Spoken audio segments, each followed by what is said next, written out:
Estamos de volta com mais um programa OAB Comunidade, hoje tratando da mediação familiar e tendo como convidados a doutora Cláudia Balbinotti e o doutor Matias Guevara.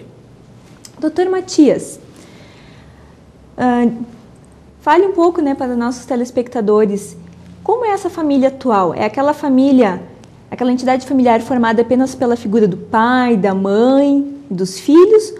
Ou hoje admite outras formas, como a doutora Cláudia já nos falou no primeiro bloco, que a Constituição abriu o leque da família? Doutor Daniel, a família hoje, ela ganha novos contornos, né? Nós não podemos mais pensar nessa família só o pai, a mãe e os filhos, né?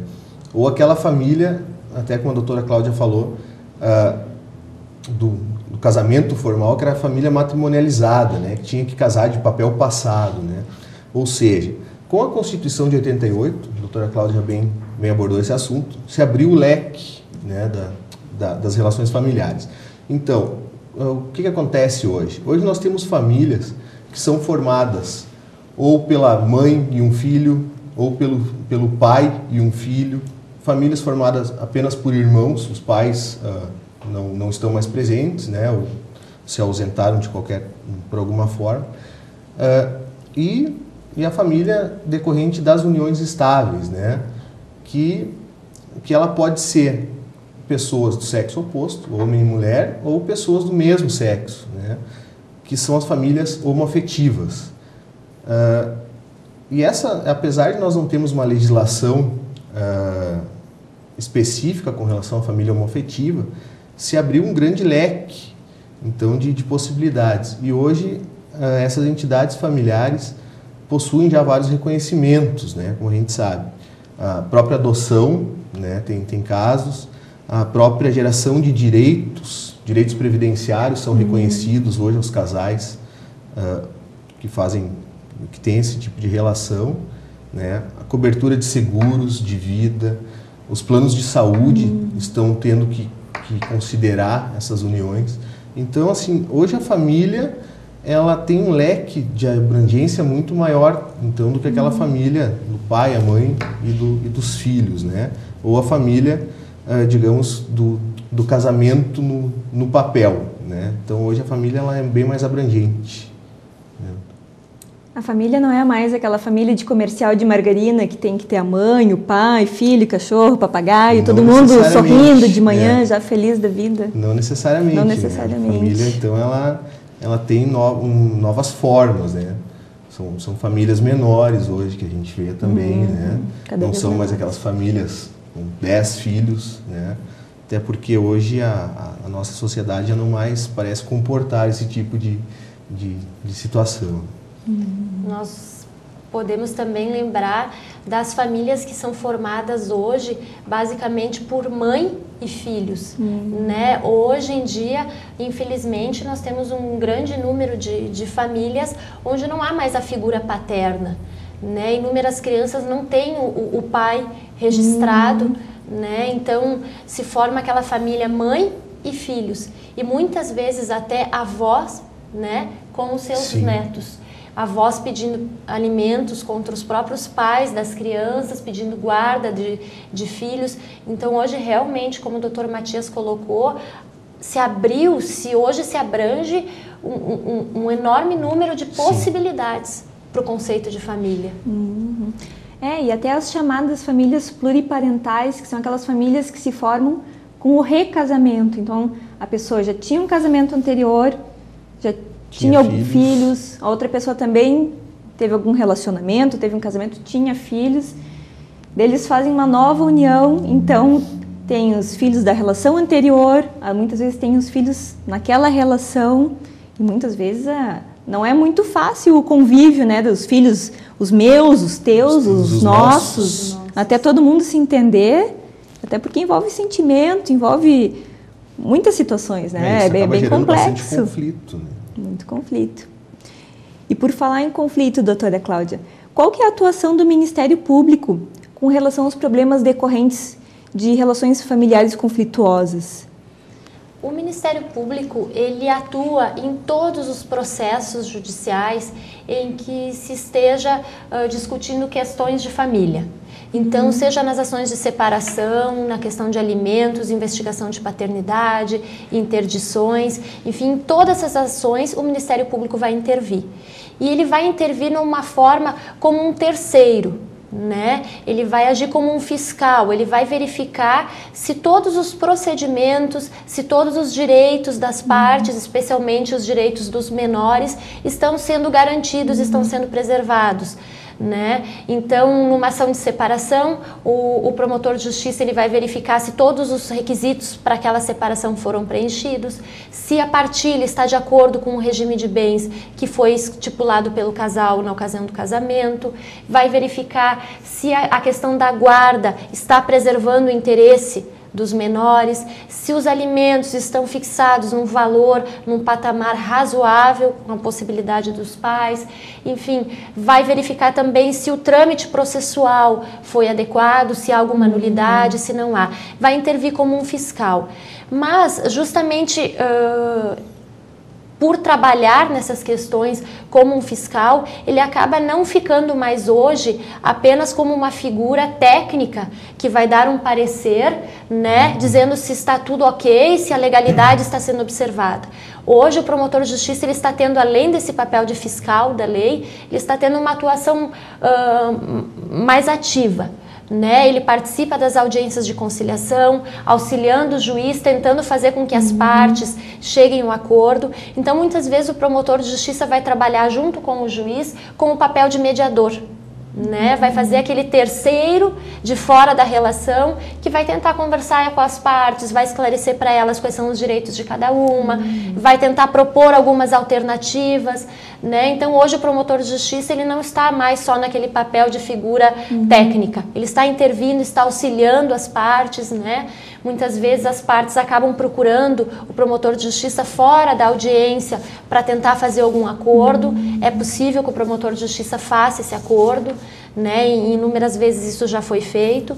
Então o papel do promotor, além de fiscalizar, é também mediar, tentar chegar numa forma de resolução dos conflitos.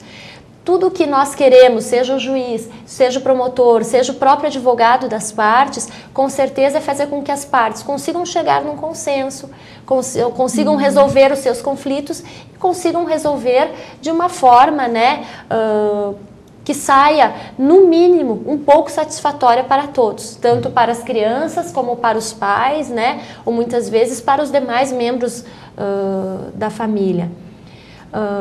Como o Dr. Matias já mencionou anteriormente, a existência do mediador ele é uma figura hoje essencial no direito de família, né? Isso já vem no direito americano há muitos anos. Sim. Aqui no Brasil isso está começando devagar, e o ideal seria que nós tivéssemos então em todos os processos de família um mediador. Aqui em Farroupilha nós não temos ainda, assim como nas outras, na maior parte das cidades do estado, porque esse mediador muitas vezes vai precisar receber uma remuneração para isso, e nós não temos a previsão dessa remuneração.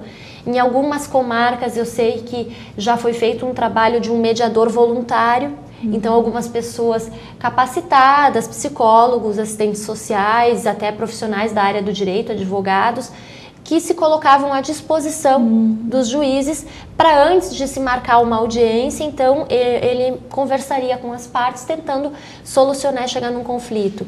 Infelizmente aqui em Farroupilha nós não temos, então a mediação ela é feita numa audiência pelo juiz e pelo promotor, com a presença dos advogados que muito contribuem, né, para tentar chegar nesse consenso entre as partes. Mas a gente tem que trabalhar com os recursos, né, que dispomos. Então, se não há um mediador familiar, então o Ministério Público acaba fazendo um pouco esse papel, muitas vezes o profissional do direito, né, acaba todo mundo se envolvendo na busca dessa solução, que seja menos né? traumática, né, porque as questões de direito de família sempre são muito traumáticas. Né? Sim. A dissolução desses vínculos, né? São raros os casos em que o acordo chega previamente estipulado, onde as partes no escritório dos seus advogados conversaram, chegaram num consenso e estão encaminhando o seu processo, né, simplesmente para o juiz analisar e homologar. É muito difícil. Infelizmente, nós temos essa situação. E eu me recordo principalmente das situações em que envolve violência doméstica, né? Essas relações em que há uma situação de violência, seja uma violência física quanto uma violência psicológica, se torna muito mais difícil de se trabalhar entre as partes. E essa violência não ocorre só entre o homem e a mulher, só entre o casal hoje em dia. Nós temos violência entre filhos com relação aos seus pais, com relação aos seus avós, e infelizmente isso está permeado nas relações familiares e acaba dificultando muitas vezes que se chegue num consenso. Por isso que o mediador realmente teria um papel essencial, fundamental nesse tipo de processo.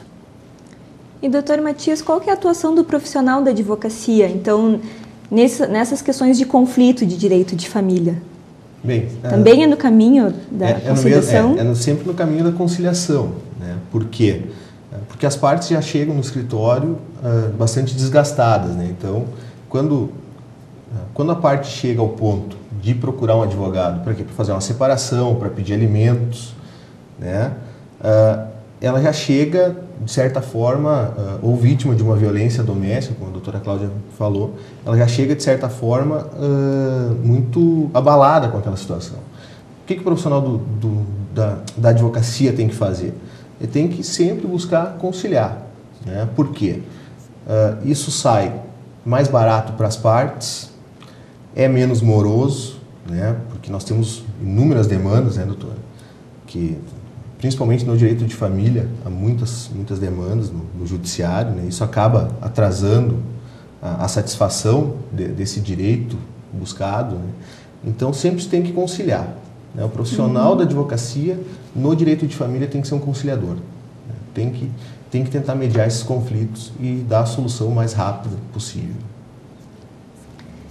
Certo. E, doutora Cláudia, a senhora gostaria de fazer umas considerações finais para os nossos telespectadores? Bom, inicialmente, né, agradecer a oportunidade e parabenizar a iniciativa da OAB, que está com esse programa fantástico. Já ouvi a repercussão aqui na comunidade do interesse no programa, justamente porque tem tratado de questões do dia a dia. Nessas questões de direito de família, direito ambiental, outros programas que foram tratados aqui são questões que estão relacionadas diretamente com a vida das pessoas.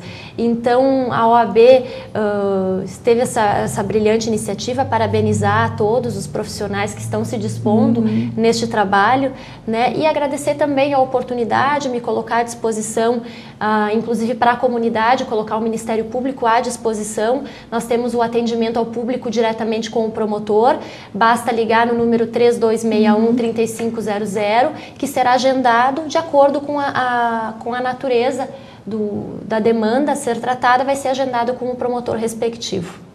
Muito obrigado e agradeço mais uma vez a sua presença no nosso programa. Doutor Matias, suas considerações finais. Bom, gostaria então de agradecer mais uma vez ao convite, né, por estar aqui, agradecer a doutora Cláudia que se dispôs a estar conversando com a gente sobre esse tema que é bastante importante, né, e dizer que as partes envolvidas em situações de conflito, né, devem sempre buscar conciliar, né, sempre evitando que se cheguem a soluções traumáticas nas relações que envolvem o direito de família, né? E agradecer então mais uma vez por essa oportunidade de estar aqui. Agradeço também a presença do Dr. Matias, que também se dispôs a vir hoje a falar da mediação familiar. E lembro aos nossos telespectadores que podem mandar sugestões de assuntos através do e-mail oabcomunidade@tvfarroupilha.com.br ou ainda através do telefone 3268-1811. Até a próxima!